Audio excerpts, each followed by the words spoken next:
The child had not spoken to Lady Averstone. This was the fact that occupied Julian Hale, Duke of Thornley, as his carriage rolled through the gates of Hartwell Park and turned toward the grey sweep of the house. Lady Averstone had been invited specifically to meet Emmeline.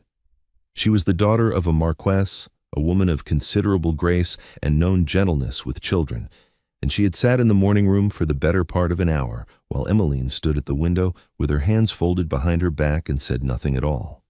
Lady Averstone had tried. She had brought a painted wooden horse. She had asked about lessons in gardens and whether Emmeline liked to draw. The child had looked at each offering the way one might look at a coin whose currency one did not recognize, with interest, briefly, before setting it aside. Julian had watched from behind his newspaper and felt the particular weight of a father who knows his child is not being difficult. She was being precise. Emmeline did not perform warmth she did not feel, and no amount of painted horses would purchase what she had not decided to give. He had married Leonora when he was 24, and she 20. They had been well matched in the way that mattered to families, in fortune, in temperament, in the alignment of estates that made solicitors nod with satisfaction. That they had also loved one another was a private miracle neither of them had expected. Leonora had been a woman of sharp humor and steady nerve, the kind of woman who could sit beside a colicky infant for 6 hours without once losing her composure, and who could reduce a presumptuous dinner guest to silence with a single observation about the weather. She had died when Emmeline was 3, a fever that arrived on a Tuesday and took her by Saturday. The physician had stood in the corridor and spoken about inflammation of the lungs, and Julian had listened with the careful attention of a man who would spend the rest of his life wishing he had been in the room instead of the corridor. 2 years had passed. 2 years of nurses, governesses, well-meaning aunts, and the particular silence of a house where someone important is missing. Julian fulfilled every duty. He sat with Emmeline at breakfast. He read to her before bed when he was not dining out. He ensured her rooms were warm and her clothing correct and her governess competent. He did everything a father should do except the one thing a father must do, which was to be present not merely in body, but in whatever deeper way children require and recognize immediately as either genuine or false. He knew this. He knew it the way one knows a wound is infected, by the heat around the edges, by the way it resisted healing. He loved Emmeline. He simply could not find the passage from where his love sat, locked behind his grief, to where she stood waiting for it. It was Mrs. Firth who first mentioned the new maid.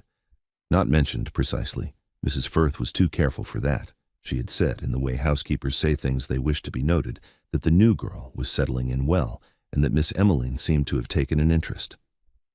The new girl was Ruth Ansley. She had come to Thornley Hall through the ordinary channels, a letter of character from a parsonage in Derbyshire, an interview with Mrs. Firth in the housekeeper's parlor, a trial fortnight that had extended without discussion into permanent employment. She was not pretty in the way that caused concern in great houses. She was plain-featured, brown-haired, with a kind of face that suggested she had spent more time outdoors than fashion permitted. She was 22. She cleaned grates, polished silver, and carried linens.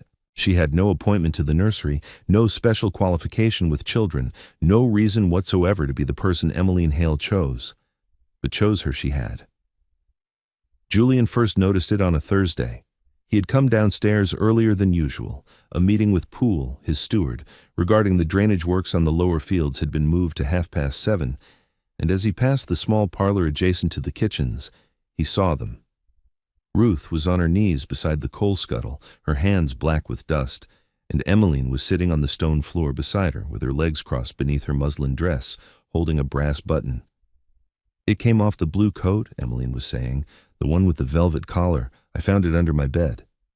"Did you?" Ruth said. She did not look up from her work. She did not adjust her tone into the bright, elevated register that adults used with children. She spoke to Emmeline the way she might speak to anyone who had brought her a brass button, with mild interest and divided attention. "Mrs. Firth could sew it back," Emmeline said. "She could. Or you could learn to sew it yourself, and then you would not need to wait for Mrs. Firth. I do not know how to sew buttons. No one does until they do." Emmeline considered this with the gravity of a magistrate. Then she set the button down on the hearth and said, "Will you show me?" "When I have finished this grate. I shall wait." and she did. Julian stood in the corridor for several minutes, watching his daughter sit in perfect stillness on a stone floor while a housemaid cleaned a grate, and he understood, not fully, not yet, but in the first dim recognition of something that would sharpen over weeks, that Emmeline had found what she was looking for. He mentioned it to Mrs. Firth that evening, not as a concern, as an observation. The child appears to have attached herself to Annesley. Mrs. Firth, who had been reviewing the week's linen inventory, set her pen down with a care that suggested she had been expecting this conversation. "She has, Your Grace. It began perhaps a fortnight ago. Miss Emmeline follows her about the house when her lessons are finished." "Does Annesley encourage it?" "No, Your Grace. That is rather the point." He understood what Mrs. Firth meant, though it took him 3 more observations before he could have articulated it. Ruth Annesley did not court the child's attention. She did not perform. She did not kneel down and speak in the careful, sweetened voice that every governess and visiting aunt had used with Emmeline since Leonora's death, the voice that said, "I know you have lost your mother, and I am trying very hard to be gentle with you." Ruth spoke to Emmeline the way she spoke to everyone, directly, without ornament, with the assumption that the person she was addressing was capable of understanding ordinary language. This, Julian would later realize, was the thing. Not kindness. Emmeline had been surrounded by kindness for 2 years, had been wrapped in it like cotton wool until she could hardly breathe. What Ruth offered was something rarer and harder to name. She offered Emmeline the dignity of being treated as real. The second observation came on a Sunday. Julian had returned from church.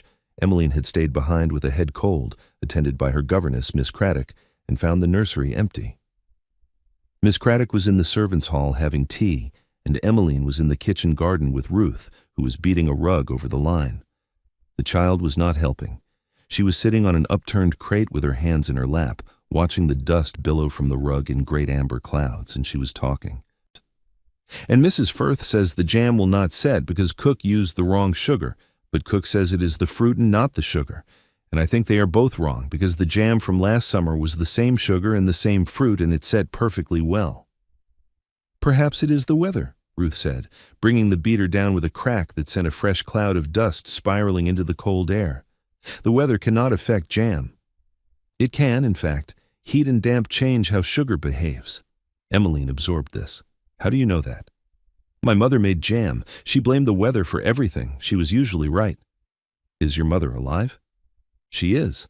"Does she still make jam? When the weather permits?" A smile. Small, quick, private. The kind of smile Emmeline had not given to Lady Averstone, nor to Miss Craddock, nor, if Julian was honest with himself, to him in some time. It vanished almost immediately, the way a bird lands on a branch and lifts away before you can be certain of its color. But he had seen it. He stood at the garden wall for a long time after that, watching Ruth beat the rug and Emmeline talk about jam, and he felt 2 things at once. Gratitude so sharp it was almost painful, and a shame so deep he could not look at it directly. The third observation was the one that altered everything.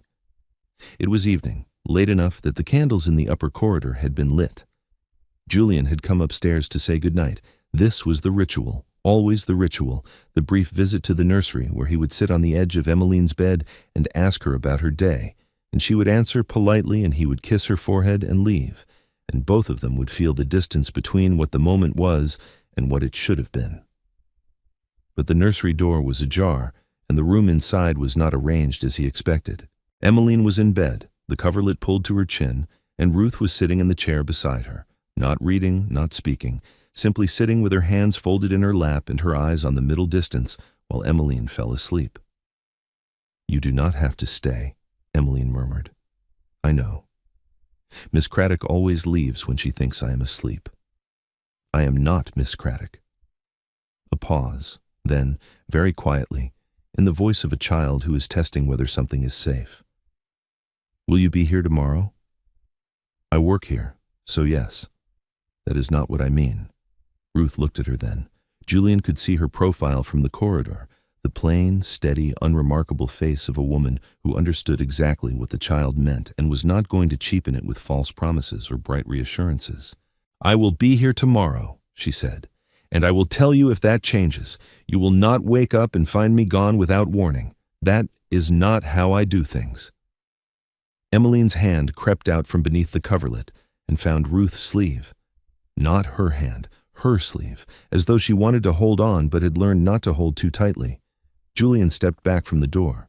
He walked to his study and sat in the chair behind his desk and put his hands over his face and stayed there for a quarter of an hour while the candle burned down and the house settled into its nighttime silence. He was not weeping. He was doing something worse. He was recognizing, with the clarity that comes only when one has run out of ways to avoid it, that a housemaid had given his daughter in 3 weeks what he had failed to give her in 2 years. Not love. He loved Emmeline. He had never stopped loving her. But love locked inside grief is no use to a child who needs it now, in this room, on this evening, in the specific and irreplaceable present tense. Ruth had walked into his house and offered Emmeline nothing more than consistent, unperformative, honest presence, and Emmeline had responded to it the way a plant responds to light, immediately, completely, and in a direction she could not have explained. He began to pay attention after that, not to Ruth, to himself, to the way he entered rooms, to the voice he used with Emmeline, to the difference between being present and being in attendance, which he now understood were not the same thing at all. It was slow. He would not pretend otherwise. He sat with Emmeline at breakfast and tried to listen the way Ruth listened, not with the performance of attention, but with the thing itself. Emmeline noticed. Children always notice. She did not comment on it, but her sentences grew longer, and she began telling him things she had saved. The dead sparrow by the garden wall, the crack in the nursery ceiling that looked like a map of Italy, the fact that cook put too much salt in the broth on Thursdays because she was distracted by the butcher's delivery. He laughed. He could not remember the last time he had laughed in this house. Emmeline stared at him as though he had performed a magic trick, and then she laughed too, and the sound of it, bright, startled, ungoverned, went through him like a blade. He spoke to Poole about it in the oblique way that men discuss emotional matters with their stewards. "The household seems to have settled," he said, and Poole, who was a man of 50 and knew precisely what his grace meant, replied that Miss Emmeline did seem much improved of late and that the staff were glad of it. He did not mention Ruth by name. He did not need to. It was Mrs. or Firth who brought the matter to its crisis, as housekeepers so often do. "Your Grace," she said one morning, standing in the doorway of his study with her hands clasped in their usual position of respectful authority. "Lady Ashworth has confirmed she will attend the garden luncheon on Saturday, and she has expressed particular interest in meeting Miss Emmeline." Lady Ashworth was the wife of the Duke of Ashmore and one of the most influential women in the county. Her approval mattered in the way that weather mattered. It affected everything. She had known Leonora. She had written a letter of condolence that was 6 pages long and contained not a single false sentiment, and Julian had kept it in his desk, because it was the only letter that had made him feel Leonora was being remembered as a person rather than a tragedy. "Emmeline will attend," he said. "Yes, Your Grace. Miss Craddock will prepare her." Saturday arrived in the pale gold light of early May. The gardens at Thornley Hall were at their best, the wisteria heavy on the south wall, the gravel paths swept and edged, the long table set beneath the copper beech with white linen and the good silver that Julian's mother had purchased in Bath 40 years ago. 8 guests had been invited. Lady Ashworth arrived first, in a dove-colored pelisse in a bonnet that suggested she took neither fashion nor herself too seriously. Emmeline was brought down by Miss Craddock at noon. She was dressed correctly, a white muslin frock with a blue sash, her dark hair brushed and pinned with a ribbon, her shoes polished, her hands clean. She looked, Julian thought, like a portrait of a child rather than a child. She stood beside Miss Craddock and curtsied to Lady Ashworth and answered 3 questions about her lessons with the mechanical precision of a music box, and then went silent. Lady Ashworth, who was not a fool, glanced at Julian with the expression of a woman who had raised 4 children and could distinguish composure from withdrawal. He felt the familiar weight of helplessness settle across his shoulders. The luncheon proceeded. Emmeline sat in her chair and ate what was placed before her and did not speak unless spoken to. She was not unhappy. She was simply absent, physically present and emotionally elsewhere, performing the motions of a duke's daughter with the competence of someone who had been shown how, but not why. It was during the dessert course, a syllabub that Cook had spent 2 days perfecting, that the thing happened. Ruth came through the garden gate. She was carrying a bundle of cut lavender from the kitchen garden. An errand, nothing more, the kind of task that takes a maid past the main house several times a day without anyone remarking on it. She was in her working dress, a plain dark cotton with her sleeves rolled to the elbow and a smudge of garden soil on her wrist, and she was heading toward the still-room door when Emmeline saw her. The child's entire body changed. Julian watched it happen. The straightening of the spine, the lift of the chin, the sudden aliveness in the eyes that had been flat and careful all afternoon. It was not dramatic. A stranger would not have noticed. But Julian noticed, because he had spent the last several weeks learning to see his daughter, and what he saw was a child who had just remembered that the world contained someone she trusted. Emmeline stood up. "Emmeline," Miss Craddock said quietly, but the child was already moving. She did not run. She walked with the deliberate pace of someone who knows exactly where she is going and does not intend to be redirected. She crossed the lawn, past the end of the luncheon table where 8 guests sat with syllabub spoons suspended in mid-air, and walked directly to Ruth Ansley, who had stopped on the gravel path with the lavender in her arms and a look of acute professional alarm on her face. "I have been waiting for you," Emmeline said. Ruth looked past the child to the luncheon table, where Lady Ashworth was watching with frank interest, and Miss Craddock had gone the color of paper. She looked at the Duke, whose expression she could not read. "Miss Emmeline," Ruth said carefully, "you have guests." "I know. I have been sitting with them. Now I would like to sit with you." "That is not how luncheons work. I do not care how luncheons work." Julian stood. He was aware that every eye was on him, Lady Ashworth's, the guests, the servants, who had paused at their stations to watch. He was aware that this was a moment in which the correct response, the response expected of a duke and a father, was to call the child back to the table, to apologize to his guests, to have Miss Craddock take Emmeline to the nursery and speak to her about manners and propriety and the importance of behaving well when company was present. He walked across the lawn. Emmeline looked up at him when he reached them. Her hand was already on Ruth's sleeve, the same gesture he had seen in the nursery, the grip that held on but not too tightly, as though she had learned that the things you loved could be taken away without warning. "Papa," she said, not a plea, a statement. She was telling him where she stood. Julian looked at Ruth. She was staring at the lavender in her arms with the expression of someone who wished fervently to be elsewhere and understood that she could not be. "Your Grace," she began. She was not, "I know," he said. He looked at the lavender, at the soil on her wrist, at the plain, honest, unremarkable face of a woman who had done nothing more extraordinary than tell the truth to a child and keep her word about staying. Then he looked at his daughter. "Emmeline," he said, "would you introduce me to your friend?" Emmeline blinked. Whatever she had expected him to say, it was not this.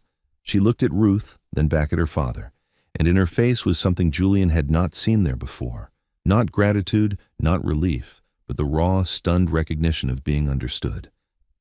"This is Ruth," she said. "She knows about jam."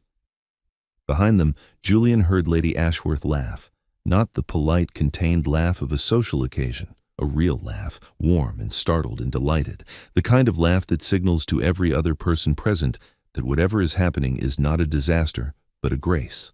Julian turned to the table.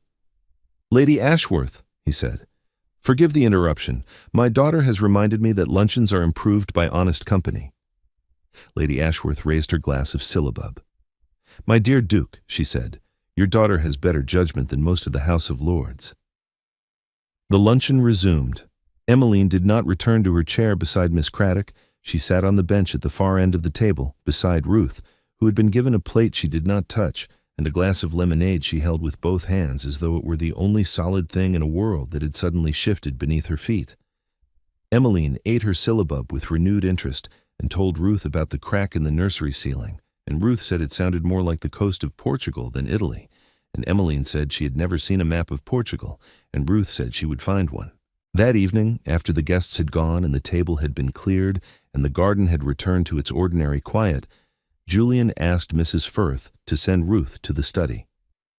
She came in her afternoon dress, clean, pressed, her hair pinned beneath her cap, her hands folded in front of her in the posture of a servant who expects to be dismissed. Julian saw the set of her jaw and understood that she had already prepared herself for the conversation she believed was coming. "Sit down," he said. She sat. She did not look at him. "What you have done for my daughter." He stopped. He had planned this speech in the way he planned speeches for his peers in the House of Lords, with structure, with argument, with the measured progression of points toward conclusion. But the words he had prepared were wrong. They were formal, where they should have been simple. He started again. "She trusts you. She does not trust easily, and she does not trust without reason, and she trusts you. I need you to understand what that means to me." Ruth looked at him then. Her eyes were steady and cautious, and entirely without presumption. "I have not done anything, Your Grace. I have only been honest with her." "Yes, that's what you have done." He offered her a position, not as a governess. Miss Craddock remained, and the child needed her lessons, but as a companion to Emmeline, with wages adjusted accordingly, and a room moved from the servants' attic to the family corridor. Ruth considered this for several seconds, which Julian would later learn was her way. She did not accept things she had not thought through, even things she wanted. "I should like that," she said, "but I will not change how I speak to her. I would not ask you to. And I will not lie to her. If I must leave, for any reason, I will tell her myself to her face before I go." "Agreed." She stood. She curtsied. She walked to the door and stopped. "Your Grace." "Yes?" "She does not need me. She needs you. I am the version of attention she could reach. You are the one she is waiting for." He did not answer. She left, and he sat in his chair for a long time, turning her words over in his mind like a letter he was not yet ready to send. But he heard her, and in the weeks that followed, it was Julian who changed, not in a single transformative moment, but in the accumulation of small, deliberate choices. He cleared his mornings. He sat in the nursery while Emmeline drew. He learned that she preferred her toast with honey and not marmalade, that she was frightened of the portrait of his grandfather in the long gallery, that she could name every flower in the kitchen garden because Ruth had taught her, and that she kept a list in a small notebook of things she wanted to tell him but had not yet found the courage to say. He read the list one evening when she left the notebook on the breakfast table. The first entry, in the careful, uneven hand of a child learning to write, said, "I think Papa is sad because of Mama. I do not want him to be sad, but I do not know how to say it." He closed the notebook and placed it exactly where she had left it and went to the garden, where the May light was fading into the soft blue of early evening, and stood among the lavender until he could breathe again. Lady Ashworth called 3 weeks later. She brought no painted horse.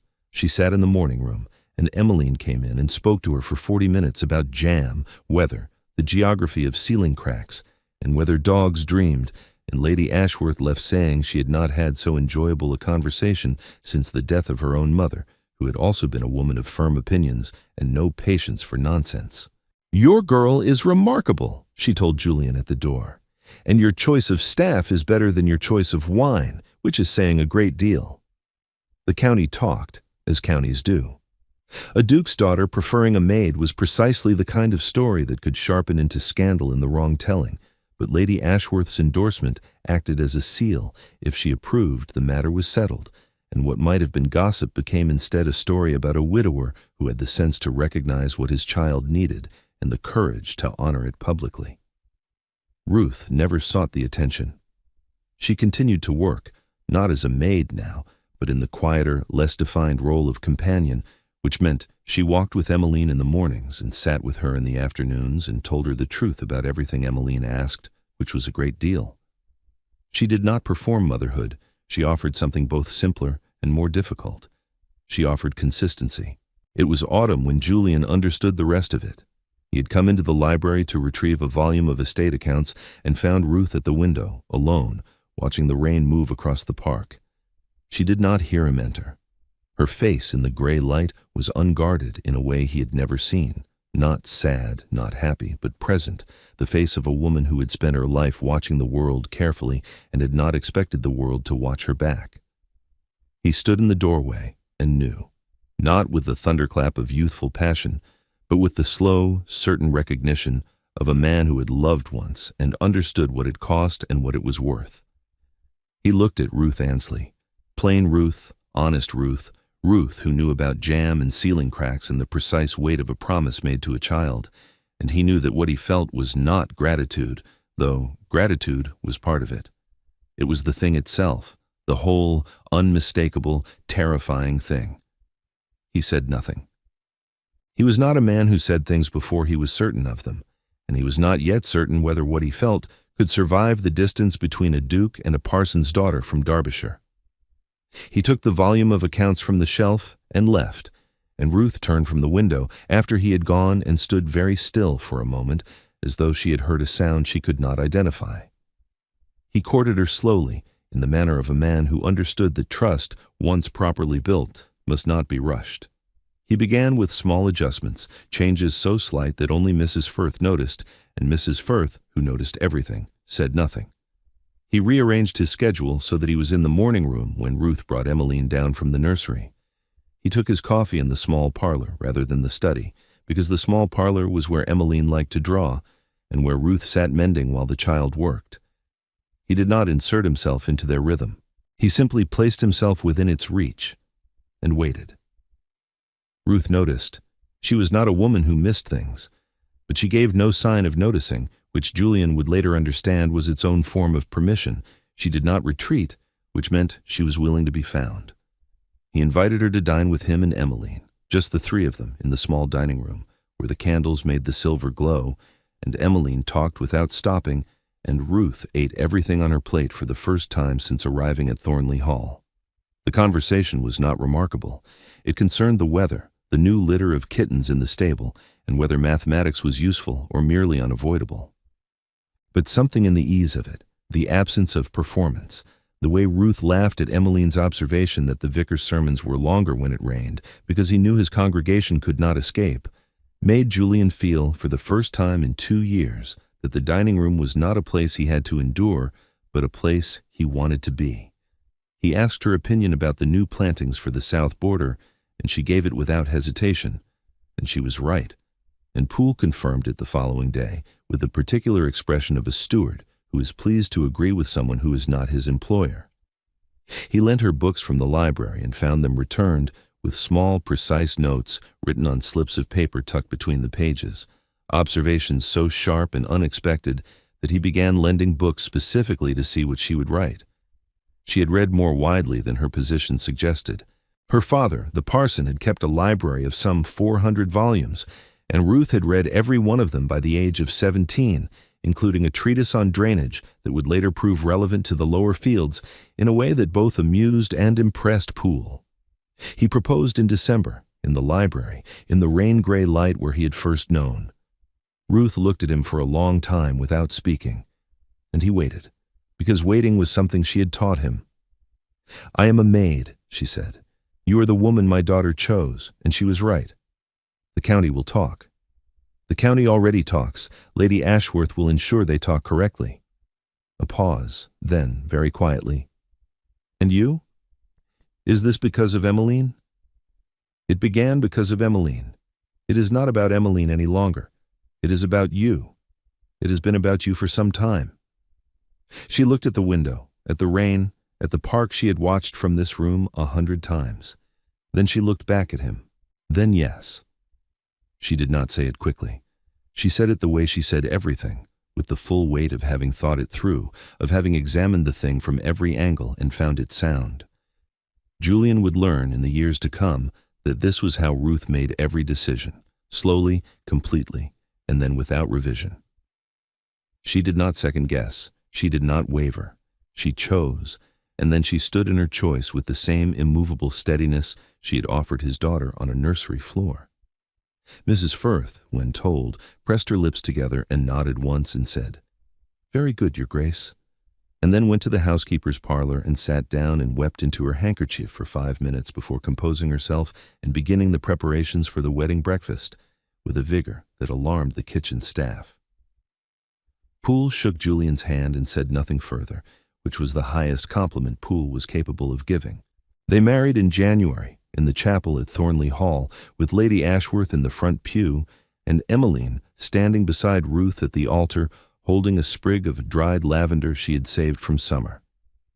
The vicar, who had baptized Emmeline and buried Leonora and had seen Julian through the worst years of his grief, spoke the words with a steadiness that cost him visible effort. Emmeline held Ruth's hand through the entire ceremony, not her sleeve, her hand. In the years that followed, the house filled in the way that houses do when the people inside them are no longer performing their lives, but living them. A son arrived in the second year, small, dark-haired, furious at birth, pacific by evening, named Thomas after Ruth's father, the parson. Emmeline, who had asked repeatedly for a brother and received the news of Ruth's pregnancy with the judicial satisfaction of a wish properly granted, appointed herself his principal guardian and informed the nursemaid that Thomas preferred to be held on the left side, a claim that was entirely invented and universally obeyed. Ruth did not become a different person when she became a duchess. She did not learn to perform. She continued to tell the truth, to keep her promises, to speak to everyone, from the cook to the Countess of Lyndhurst, in the same direct, unornamented voice that had first caught a 5-year-old's attention across a kitchen floor. The county, which had expected her to stumble, found instead that she was immovable, not through pride, but through the simple, unassailable fact of being exactly who she appeared to be. Julian kept the sprig of dried lavender in his desk, beside Leonora's letter from Lady Ashworth. He did not think of them as relics of two different lives. They were both evidence of the same thing, that love, when it arrived honestly, did not ask you to forget what came before. It asked only that you remain present for what came next. On the evening of their second anniversary, Emmeline, now 7, tall for her age, still sharp, still watchful, still in possession of the notebook in which she recorded things she wanted to say, came into the library where Julian and Ruth sat reading in adjacent chairs. "I have a question," she said. Julian set down his book. "Ask it." "Did you choose Ruth because I chose her first?" He looked at Ruth. Ruth looked at him. Between them passed the kind of glance that contains an entire conversation. Years of it, the slow accumulation of mornings and evenings and small private jokes, and the particular silence of two people who have learned each other thoroughly. "Yes," he said. "You chose her first, and you were right, and I will spend the rest of my life being grateful that you are braver than I am." Emmeline considered this. Then she nodded, once, with the gravity of a child who has confirmed something she already knew, and she climbed into the chair between them and opened her notebook to a fresh page and began to write. Outside, the January dark pressed against the windows, and the candles burned steadily, and the house held its warmth the way well-loved houses do, not against the cold, but for the people inside it. They arrive here like a hand a child reaches for in the dark whenever they are ready.